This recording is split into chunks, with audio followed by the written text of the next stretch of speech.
Hey everyone, welcome back to Corporate Decoder, where we decipher the confusing language of business so you don't have to. And stick around because today we're looking at Silexion Therapeutics Corp. And let me tell you, there's a lot cooking here, a new public offering of shares and warrants. So what's the big news? Silexion Therapeutics. Corp just had a big public stock offering. They sold shares and something called warrants, which are like options to buy more shares later. This report is dated way back in September 2025, which tells us this is about an event that just happened a few days ago. They sold their regular company stock called ordinary shares, and get this, each share is technically worth only about 1.5 cents. And these are traded on a big stock market called NASDAQ, for those of you keeping score. Now, Silexion is calling itself an emerging growth company. This basically means they are a younger company and get some special treatment and reporting breaks. Think of it as a fast pass for lesser rules when they are just starting out. The core of this filing talks about an offering that happened on September 11, 2025, where they sold a bunch of shares and these warrants. They sold over 1.3 million of their ordinary shares. And then there were these pre-funded warrants. Think of these as a way for people to buy shares now but pay a very tiny amount initially and the rest later. It's a bit of financial engineering to make things easier sometimes. They also sold 1.5 million Series A warrants. These are also like tickets to buy shares at a set price in the future. And another 1.5 million Series B warrants. So they issued a lot of these potential share buying tickets. How much did all this cost investors? Well, the package deal of one share and one warrant cost about $4. In total from this offering, they brought in about $6 million before any future warrant exercises. That's the initial cash infusion for Silexion. Those pre-funded warrants are really cheap. To exercise, you only pay a tiny fraction of a cent to get the actual share. The Series A and Series B warrants, however, have an exercise price of $4.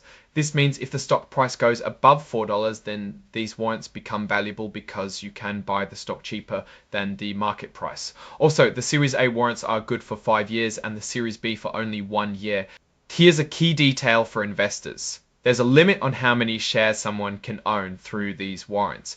If owning more would put them over 4.99%, or if they choose 9.9%, or if they choose 9.99% of the company's shares, then they can't exercise those warrants. That would push them over the limit.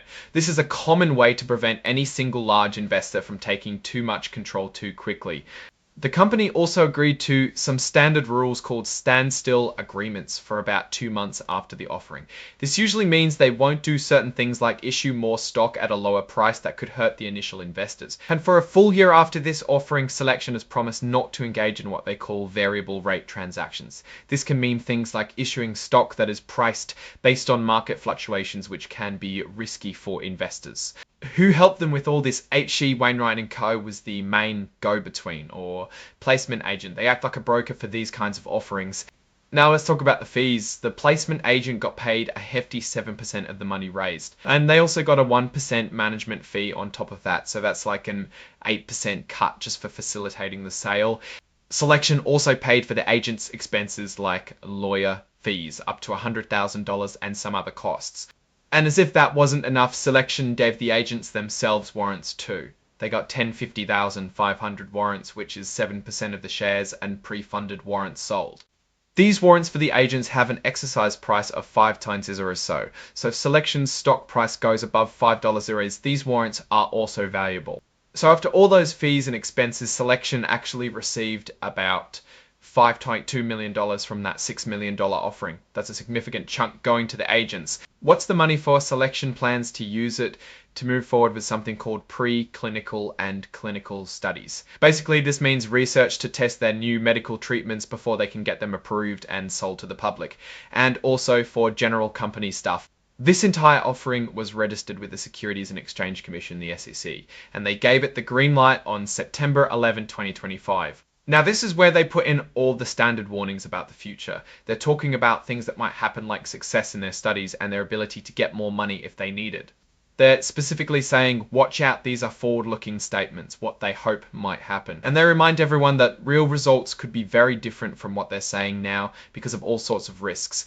A big risk they mention is whether they can actually get their research done and move into human testing. That's always a huge hurdle for biotech companies. Another big one is their need for more money and if they can actually get it. Biotech research is super expensive, and they also have to keep their stock trading on NASDAQ. If they don't meet the exchange's rules, they could get kicked off.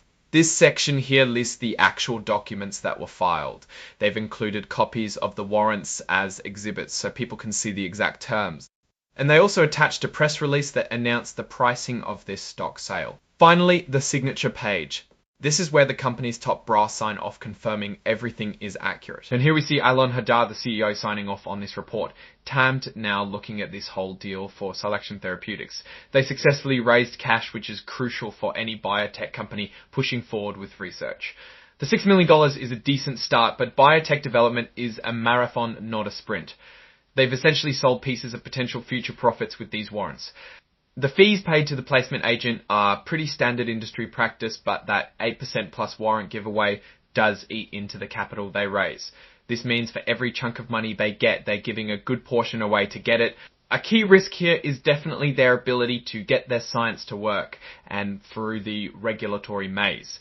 If their preclinical or clinical studies fail, the stock price will likely plummet and those warrants could become worthless.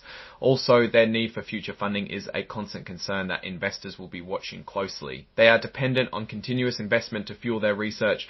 For investors who bought in, they're betting on Silexion science panning out.